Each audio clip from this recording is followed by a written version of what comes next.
What is going on, everybody? Hopefully you are having a freaking awesome day. Today, my game plan for you is to go over this supplement, right? Garcinia, Cambogia, and all its little varieties, okay? Reason why is that this supplement, I thought was gone. I thought it was killed. I thought it was like, all right, this thing's not good anymore, but it's now starting to make a resurgence again. I'm starting to see it on the shelves in supplement stores at like Walmart and Target and all these things. And so I want to kind of put a nail in the coffin in this thing. And I hope that this gets out to the right people that are looking at the supplement for what it claims to do so that you don't fall for it.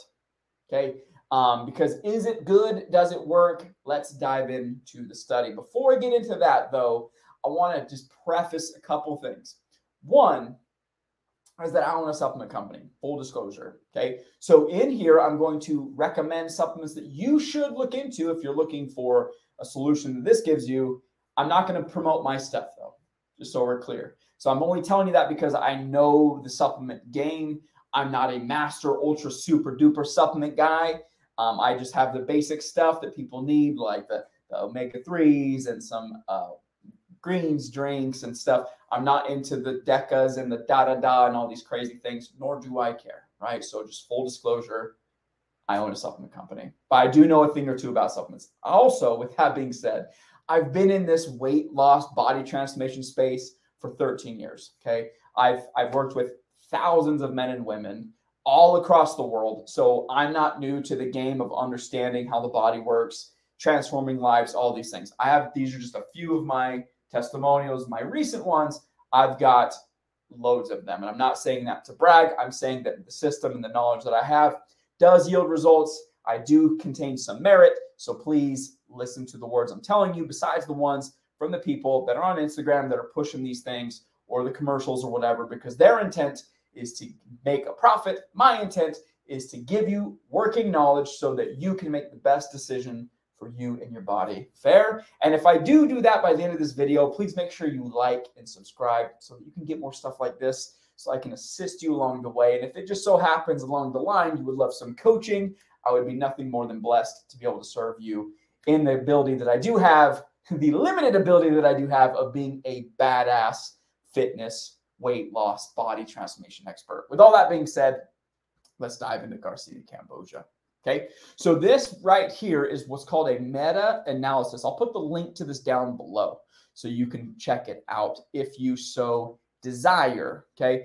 But we're going to go over it together so that we are clear about what the heck's going on here with this bad boy. So what is a meta-analysis? A meta-analysis is when a group of people, in this case, all these fine ladies and gentlemen here, okay? I'm not going to pronounce some of their names. I have no idea how. Okay, but Ego and Xiao Kang and Rachel and Barbara and Edzard, all of them got together and were like, we're trying to figure out how good this Garcinia extract is. Okay, it's called hydroxycitric acid. Okay, and so they're trying to figure out what it is. They first were like, where the heck does it come from? So this thing is derived from plants in South Asia, which makes it all cool. It's like, oh, this hidden herb in South Asia is helping people lose weight in this region like crazy, whatever, okay? And so here's what they did. In a meta-analysis is these guys get together, they look at a bunch of studies, and they try to figure out, like, of all these studies, what are they all saying? Because each of these individual studies can say stuff, but what's sort of the consensus? What's sort of like, in their opinion, what is this all about, right? Like if you get a consensus of why the sky is blue, some studies will say it's blue because of this, some say it's blue because of this. They look at which one provides the best evidence in our opinion based on these studies, okay? That's what a meta-analysis is. Now, what these guys did is they looked for a couple things, okay? Let's see if I can zoom in on this because it's a little small. Oh, it's not going to zoom in on your end. Darn it. Let me hurry and get out of this. One sec. Oh, yeah, because it's not showing the right page. Darn it. I'll zoom in this way. There we are. So what they found is they found 5,002 references. They found 23 full-text abstracts, meaning actual studies. Of those, 11 of them were excluded because they were not done in the manner that is best done, which is a double-blind, placebo-controlled study. Means Double blind means the participant nor the person administering the study knows who has what, okay? And there's a placebo, which means one group has the HCA, the other one does not. They are not told who has what, nor, again, because of the nature of a double blind, nor does the person administering it. So there's no way that these guys can even finagle or mess with the results. Why this is important is because if you have somebody who knows what's going on, they could receive preferential treatment. They could receive behind the scenes, hey, this is some things you could do to get weight loss moving faster because I am being paid by this company that promotes Garcinia Cambogia to you so they can promote their product. So if I say that Garcinia Cambogia gets you better results, I'm getting paid more for that. And I want that for them. And the study will be published and they'll pay to publish it. If it doesn't, then it doesn't get published. Okay. No one's going to publish a story. Coca-Cola is not going to publish a story saying that their sugar is terrible for you when they fund it, trying to say that it's not. You know what I mean? It just makes freaking sense. Now, one of these things on here, see this HCA is part of a combination package. That means the HCA is the Garcinia Cambogia, right? The hydroxycitric acid. That and something else combined. They took out 6 of those because they don't want the HCA and something else to prove that the HCA is the thing that's working. Why this is important is that back in the 90s, and I know it's really relevant, I'm very aware of this because this is what made my dad pass away, is in the 90s, they said that saturated fats and carbohydrates, they did a study where saturated fats and carbohydrates were given to people and they would test and measure their blood lipid levels. When they came to find that when you have saturated fat and carbohydrates together in excess amounts, it causes heart disease, diabetes, all these things. Okay. And from that study, they said it's the fat that's the problem. And so what happened in the 90s, they had all low fat products. Everything was low fat. Low fat this, low heart healthy, all these things, which if you have low fat and keep calories the same and protein relatively the same, what does that mean? It means high carbohydrates. And we know now that carbohydrates are the things that cause heart disease, diabetes, all these things when done in excess. We know this. They knew this. They just chose not to study them separately or check them out separately. When they are done and they're checked out separately, it's very obvious that saturated fat, although yes, not great for you in excess amounts, sugar and carbohydrates in excess amounts is 100% linked to higher rates of heart attack, diabetes, all these things, right? So that's why they took out those 6. They're not doing it to try to cherry pick their things, especially if you're somebody watching this that's like, Garcinia Cambogia helped me lose weight. I'm going to tell you why and how that worked out and what you can do about it instead. Okay, so we go here. There's some characteristics of the study. If you want to read this again, you're more than welcome to. Okay, I'm not looking at that. Here's what I'm looking at is the differences. Results table for studies with adequate data for meta-analysis. Why adequate? Some of these things don't have how much they gave. They don't say how long they were in the study. They don't even say how many people were in the study. Let's see if this one even shows some of those. No, I've done a video like this before, and these marks here were question marks. They have no clue. I don't know how many people, but they said there was a change in XYZ. How do we know? Like even here, how much were they given? Unclear. Okay, that's useful. So if somebody were to want to follow this study by so-and-so in 2007, how much do you give them to get the result? I don't know. Some. What if you give them too much? What happens? I don't know. And of course, there's no reported problems with it because it's unclear how much they were given. It's a poorly done study. Okay. So you can look up here and go, all right, what's the mean change of weight? HCA is on the left, placebo is on the right.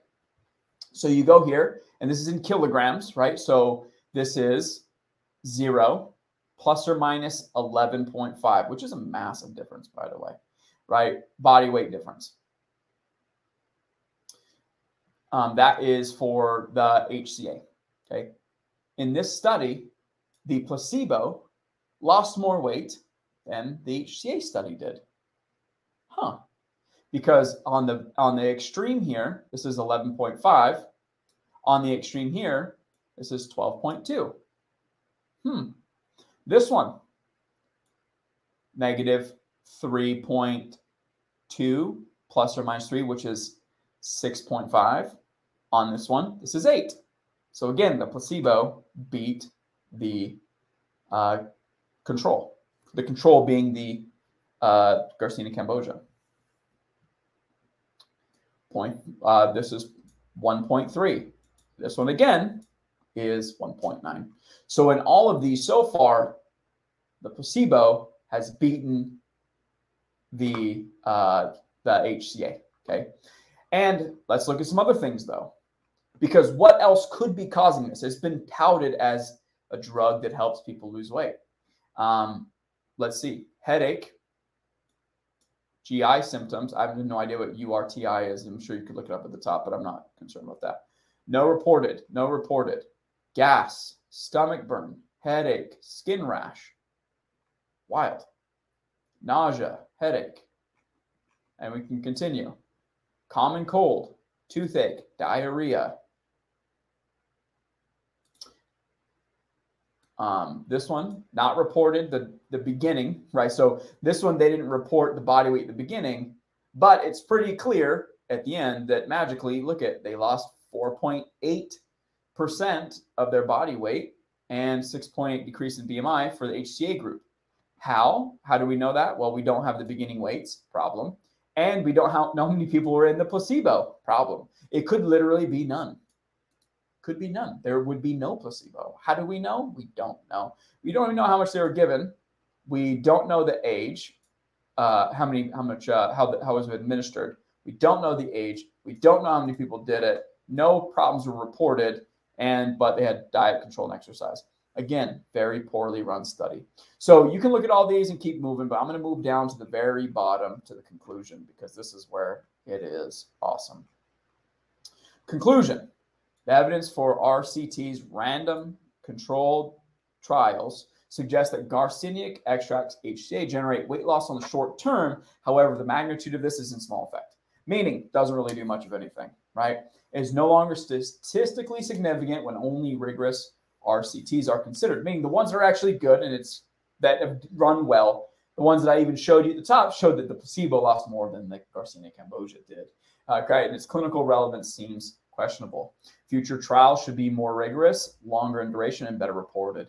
AKA, people who did this trial clearly had a agenda. They wanted to push the Garcinia Cambogia as a weight loss aid, which is great. I think that people that are doing it, their heart's in the right place. They want to help solve some problems, but at the end of the day, that doesn't solve the problem. What it does, though, is it causes headache, just GI symptoms, problems, colds, all these things. So what really could be happening when you take Garcinia Cambogia?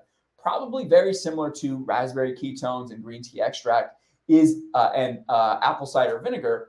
Apple cider vinegar. Yes. I'm like, is that the right name? Yes. Apple cider vinegar is you get nausea.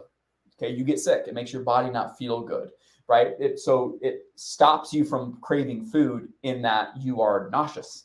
And if you're nauseous, do you want to eat? No. So it is a means to lower calorie intake, which could be done just by tracking your food and eating less.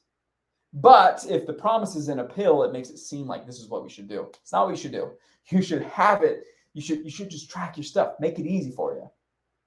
Now, if though you want weight loss, not fat loss, right? Huge difference. I can lose fat by pausing this video, or lose weight by pausing this video and going to take a piss and coming back. I would lose weight. I can gain weight too by drinking this gallon of water, hopping on a scale, and probably weighing 4 pounds heavier. I didn't just gain weight just from food or from my diet. I gained weight because I put water in me and I didn't let water get out of me. You see what I'm saying? And so the weight you're losing even from this is very likely not from fat. It is very likely from water reduction, from you not eating, maybe a little bit of fat from not eating, but also from throwing up, from diarrhea, from nausea, those sorts of things that are making you actually lose the weight. If you look at the weight time frames too, like 8 pounds in 12 weeks is not that great. It's fairly slow. It's not especially if you're trying, their goal is to lose fat. That is a very slow pace to do it. You could have easily done that with just diet and exercise. But if you're somebody who's like, I want to lose a little bit, maybe you like got a little fluff, or you're like, I want to clean up my gut a little bit, there are some things you can do. One thing you can do is take a fiber supplement. Okay, so take insoluble fiber. There's two types of fiber: soluble, insoluble. Soluble makes things slow down. Think of it like it slows down the gut, right? Soluble means your body absorbs it and it slows things down. Bananas, plums, sweet potato, stuff like that. Okay, yogurt. Then insoluble is like think of it like rice or flaxseed or corn or quinoa, those sorts of things. Okay, they shove things along. And so if you get stuff that shoves things along, okay, it spends less time in your gut, especially foods that cause inflammation. It gets rid of some bloat. That's number one. Number two, you can take a water pill. Take a diuretic. That gets rid of some bloat as well, because if you have excess water, you can get rid of it by pissing it out. That's another thing you can do. One other thing you can do that might help in like not today's time, so not really a quick fix, but in longer period of time would be taking stuff that lowers stress in the body. Think stuff like ashwagandha, CBD, these sorts of things will absolutely help in the long term with your bloat, water retention. But more importantly, if you just eat foods that don't cause inflammation, or limit foods that you know for you causes inflammation, things typical like the dairies, the red meats, the citrus fruits, the peppers, these things. Not saying don't eat them, but if those things, when you eat them, you're like, oh, I got to take a Tums. It's a really good sign that causes inflammation for you. So limit those, especially if it's like I have a wedding or I'm going to the beach or vacation or something. It'd be really smart to not eat those during that time, and understand that you're not going to gain fat from them, right? When you gain weight, it's just some water. Your stomach's going to be inflamed. It's going to swell, and that's okay. Okay, so I recommend doing those things. And of course, make sure you like this video, subscribe if you found something useful here. If you can comment what you found useful too. And if there's something you'd like me to cover or look into as far as the supplement game goes, I'd be more than happy to do some research to make sure I can look at it from my lens if you want to find a supplement that might be useful for you. That's it for me. Talk to you soon.